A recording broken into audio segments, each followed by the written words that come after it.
Alors Pascal Waldschmidt, je suis maire donc de Beaumont, une petite commune du sud de l'Ardèche, située dans les Cévennes, à 20 km de Joyeuse, pour ceux qui connaissent. Donc c'est une commune qui autrefois avait beaucoup d'habitants. En 1850, il y avait 1300 habitants. Et c'est tombé à 170 habitants dans les années 70. Et depuis, ça remonte avec même une accélération ces 10 dernières années. Et là, on arrive à 260 habitants à peu près. Alors, avec une attractivité qui est liée à une dynamique de projet, notamment le projet d'habitat social autogéré. Alors c'est quoi, en quelques mots, s'il vous plaît? Alors en quelques mots, si vous voulez, la volonté de la commune était de construire des logements locatifs pour faire venir des jeunes et notamment maintenir notre école, puisqu'on a encore la chance d'avoir notre école. Et donc on a construit des logements locatifs en maîtrise d'ouvrage communal, parce que d'habitude c'est plutôt souvent les communes font appel aux offices HLM, mais là on l'a fait nous-mêmes.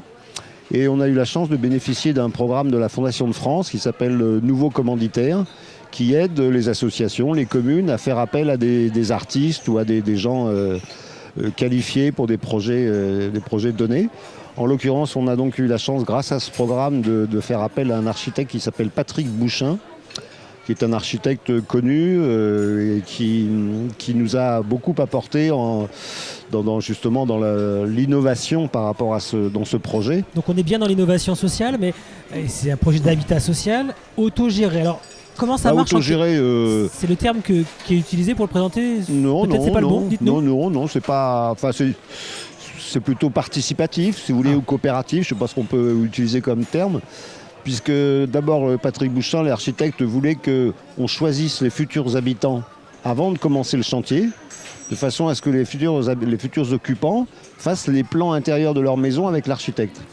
Ce qui d'habitude ne se fait pas. Ça se fait pour un propriétaire qui veut construire sa maison. Coopératif, c'est le bon mot alors, co-construction. Voilà, c'est un peu ça. Donc les futurs habitants pouvaient choisir l'orientation de leur maison sur le terrain, la couleur de la toiture, l'agencement intérieur, etc. Donc c'est ce qu'ils ont fait. Et alors après, donc, il y a eu une part d'autoconstruction, c'est-à-dire que c'est eux qui ont posé les bardages, qui ont fait les peintures, etc. Et puis surtout, l'important, c'est qu'on a initié, avant le début du chantier, une démarche participative. C'est-à-dire qu'on a réuni tous les futurs habitants et on les a fait travailler ensemble sur l'élaboration d'une espèce de charte du comment on va vivre ensemble dans ce lieu. Donc les règles qu'on se donne, qu'est-ce qu'on va faire ensemble, voilà. Ça, c'est pas simple, j'imagine. Est-ce qu'on peut donner peut-être un ou deux exemples de règles de vivre ensemble qui ont été co-construites? Alors, il a été admis, par exemple, le principe que plutôt que chacun gare sa voiture devant sa maison, il y avait à l'entrée du terrain un parking, de façon à ce que les voitures ne circulent pas entre les maisons. Il y a eu des accords sur comment on fait avec les chiens. Enfin, voilà, tout un ensemble de choses comme ça. On avait aussi demandé, nous, qu'il y ait une gestion collective du terrain, puisque c'est un terrain assez grand, qui fait 9000 m², dans une belle châtaigneraie, donc il faut entretenir. Donc ils se sont mis d'accord aussi comment entretenir. Il y a aussi toutes les maisons sont avec des toilettes sèches. Donc la gestion du compost se fait collectivement. Enfin, voilà, il y a une dimension écologique aussi. Voilà, il y a une dimension nettement écologique. On aurait pu appeler ça éco-hameau, mais pour nous c'était tellement évident qu'on n'a pas... Des espaces partagés peut-être, outre le parking? Oui, alors tout l'espace est partagé en fait. Il n'y a pas d'espace privatif autour de chaque maison. Bon, évidemment, chacun a le devant de sa porte. Mais il n'y a pas de clôture entre les maisons, voilà, tout l'espace est partagé.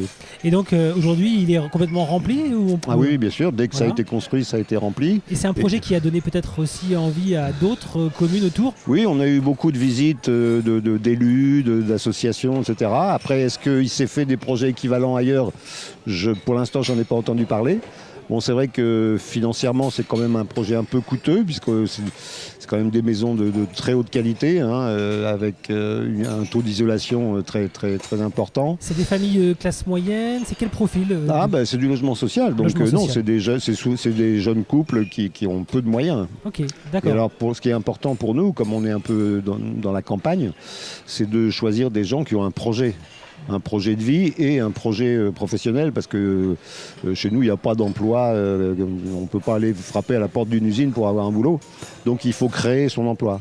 Et donc ça a été un des critères retenus pour voilà, c'était un des critères, oui. L'accessibilité à ce logement social, participatif. Voilà. Sur le site de la commune, j'imagine, on retrouve plus d'informations. Oui, tout à fait. Oui, oui, Donc, Beaumont, en Ardèche du Sud, à Voilà. côté de Joyeuse. Voilà, Merci Pascal Waldschmidt. je t'en prie.